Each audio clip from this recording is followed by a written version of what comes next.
Bienvenidos a Caminantes Camino, bienvenidos a Cabalgar el Tigre con Julius Evola. Capítulo número 4. De los precursores a la juventud perdida.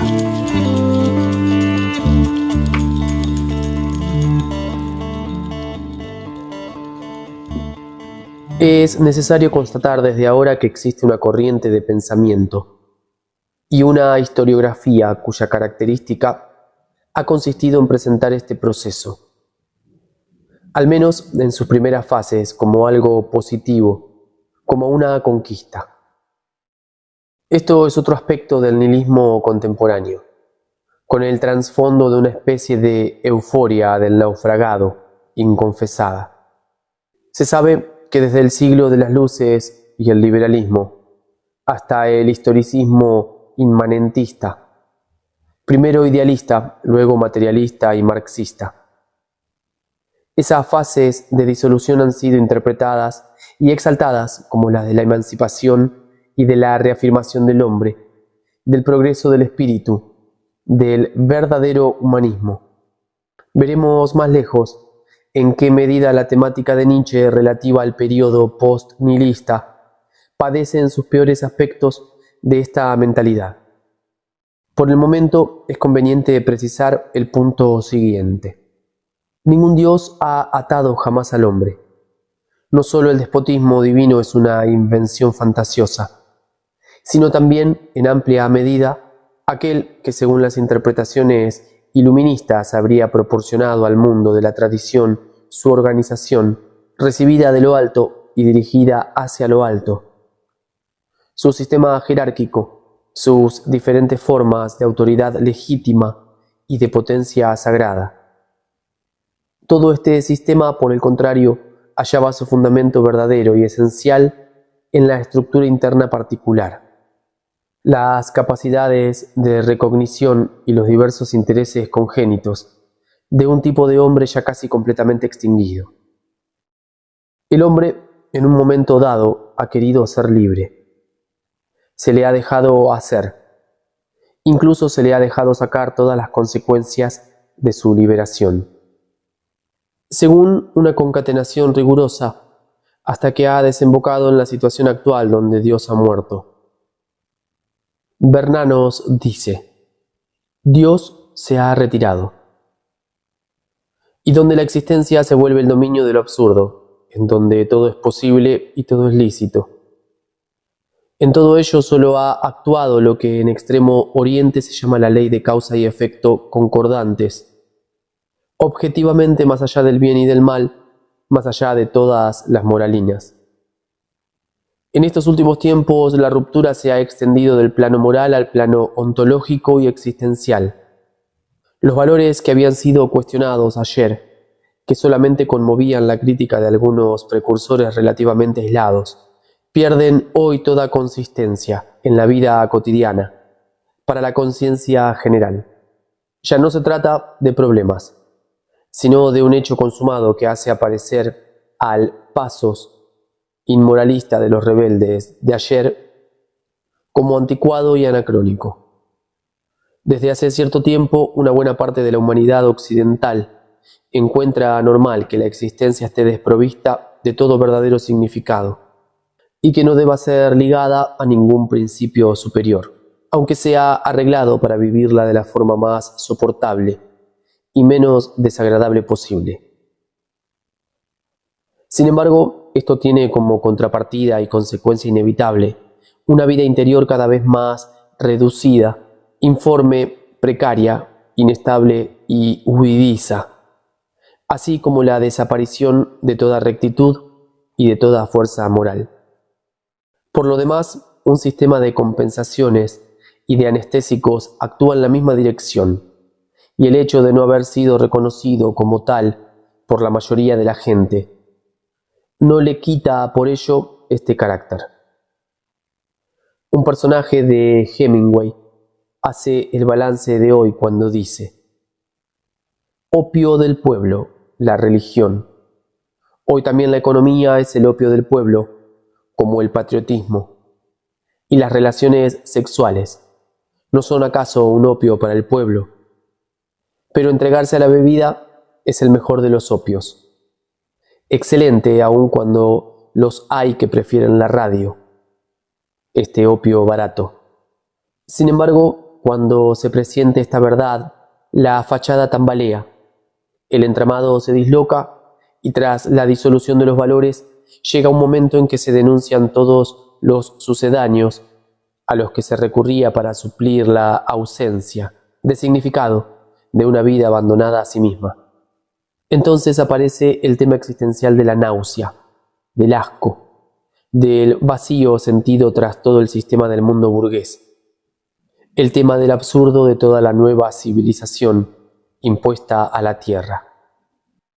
En aquellos cuya sensibilidad es más aguda se constatan diversas formas de traumatismos existenciales. Se ven aparecer estados que se han calificado de espectralidad del devenir, de degradación de la realidad objetiva, de alienación existencial.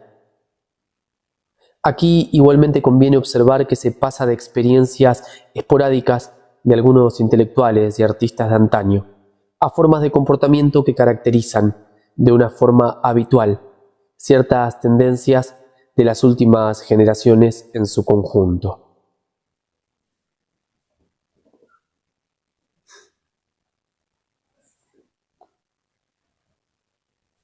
Ayer aún se trataba de escritores, pintores y poetas malditos que vivían la desbandada. Frecuentemente eran alcohólicos y mezclaban el genio con un clima de disolución existencial y con una revuelta irracional contra los valores establecidos. El caso de un Rimbaud es típico. Su suprema forma de revuelta fue la renuncia a su propio genio, el silencio, el zambullirse en la actividad práctica, llegando incluso hasta buscar el lucro. Otro caso es el de Lautréamont, que fue empujado a la exaltación morbosa del mal, del horror, de la elementalidad informe por el traumatismo existencial. Maldoror, el héroe de sus cantos, dice: «He recibido la vida como una herida y he prohibido al suicidio sanar la cicatriz».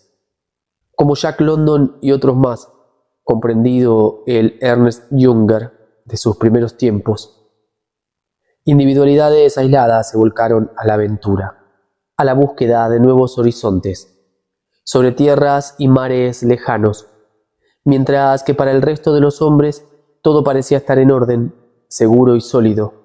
Bajo el signo de la ciencia se celebraba la marcha triunfal del progreso, apenas turbado por el estallido de las bombas anarquistas. Tras la Primera Guerra Mundial, procesos aparecidos habían comenzado a desarrollarse, anunciando las formas extremas del nihilismo. En su primer momento, estos fenómenos precursores continuaron quedando al margen de la vida, en la frontera del arte. El más significativo y radical fue el dadaísmo, conclusión de los impulsos más profundos de los que se habían alimentado los diversos movimientos artísticos de vanguardia. Pero el dadaísmo niega las categorías artísticas mismas. Aspira a traducir en formas caóticas una vida desprovista de toda racionalidad, de todo lazo, de toda coherencia. Tiende a aceptar, incluso a exaltar lo absurdo, lo contradictorio, lo que no tiene sentido ni fin, y a asumirlos como tales. Temas análogos fueron inmediatamente recuperados en parte por el surrealismo cuando éste rechazó adaptarse a la vida en las condiciones irrisorias de toda existencia aquí abajo. Esta vía fue seguida algunas veces consecuentemente hasta el final por algunos surrealistas como Bachet, Crevel y Rigaud, que se suicidaron. El último además había reprochado a los otros no saber hacer nada más que literatura y poesía. Por último, cuando Breton, aún muy joven, declara que el acto surrealista más sencillo sería bajar a la calle y disparar a los transeúntes al azar, anticipaba solo lo que algunos representantes de las últimas generaciones debían realizar más de una vez tras la Segunda Guerra Mundial, pasando así de la teoría a la práctica y buscando alcanzar, a través de la acción absurda y destructiva, el único sentido posible de la existencia, tras haber rehusado ver en el suicidio una solución radical para el individuo metafísicamente solo.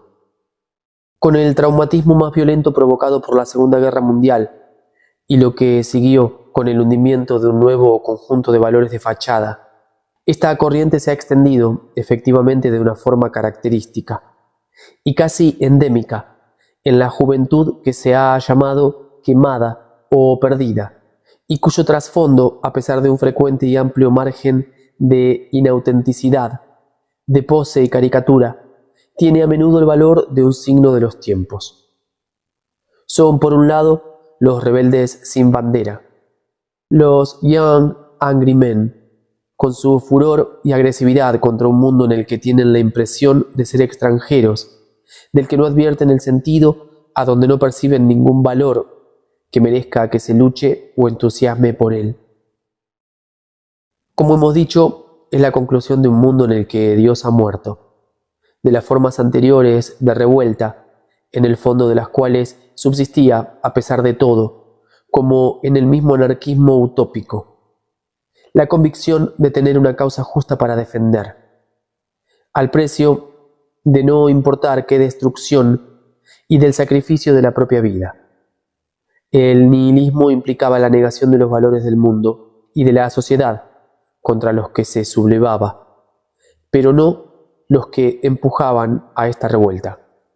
En las formas actuales no queda más que la revuelta en estado puro, la revuelta irracional, la revuelta sin bandera. Los Teddy Boys pertenecen a esta tendencia, así como el fenómeno de los Halbstarken alemanes, de la generación de las ruinas. Se sabe que unos y otros adoptan una forma de protesta agresiva, que se expresa también a través de explosiones vandálicas y fuera de la ley, exaltadas como actos puros, como un frío testimonio de su diferencia de naturaleza. En los países eslavos son los hooligans.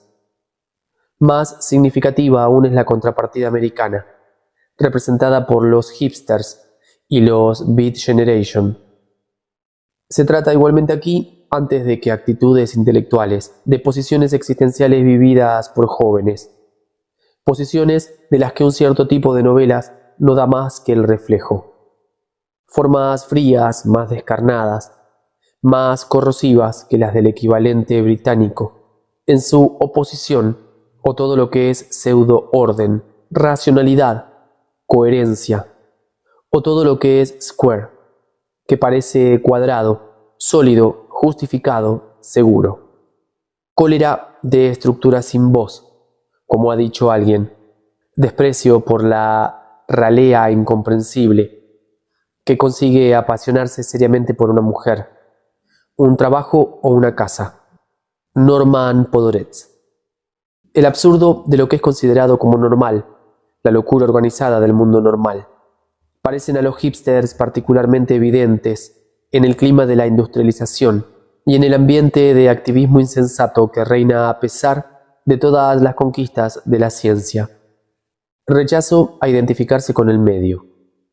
Rechazo absoluto a colaborar, a tener un puesto definido en la sociedad.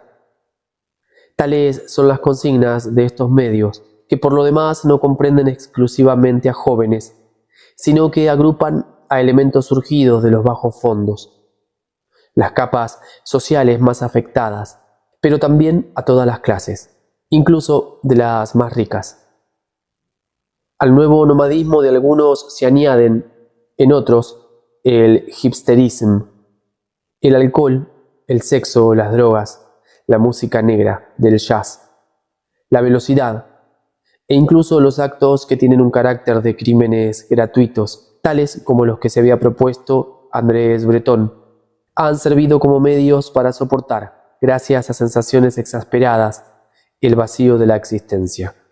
No se teme nada, se aspira, por el contrario, a recibir terribles golpes del propio yo, en experiencias de todo tipo. Norman Mailer. Los libros de Jack Kerouac y la poesía de Allen Ginsberg se inspiran también en cierta medida en este clima. Pero esta corriente se había dejado ya presentir en algunos autores, llamados con razón los Walt Whitman, de un mundo que se hunde y no del mundo optimista, lleno de esperanza y de vida, de la juventud democrática americana. Aparte de un Dos Pasos y de algunos otros del mismo grupo, es el Henry Miller del primer período, quien puede considerarse con más derecho como el padre espiritual de estas corrientes.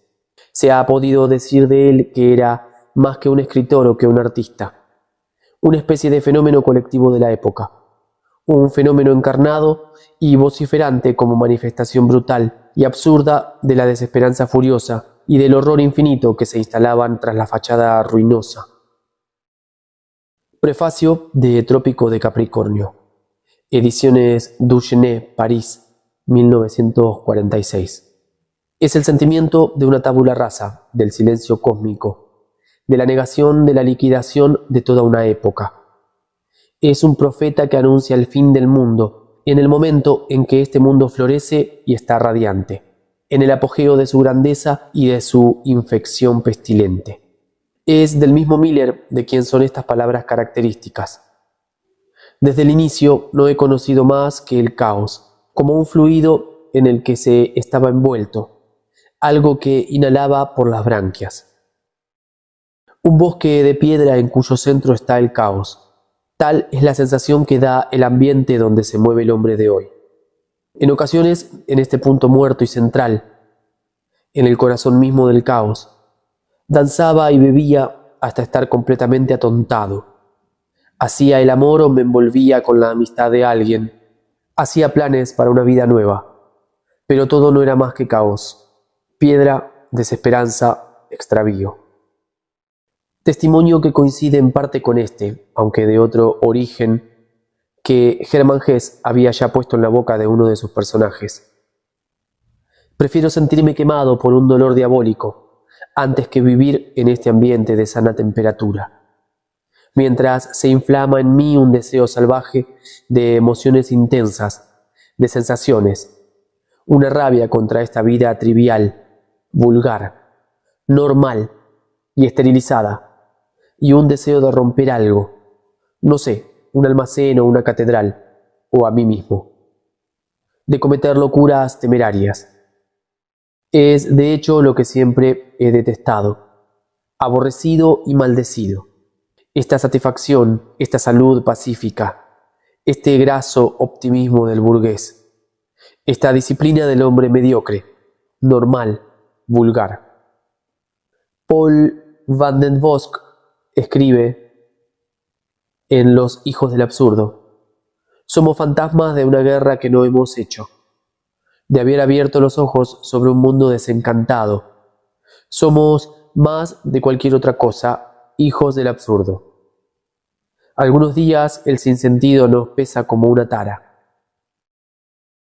Parece que Dios ha muerto de vejez y que nosotros existamos sin fin.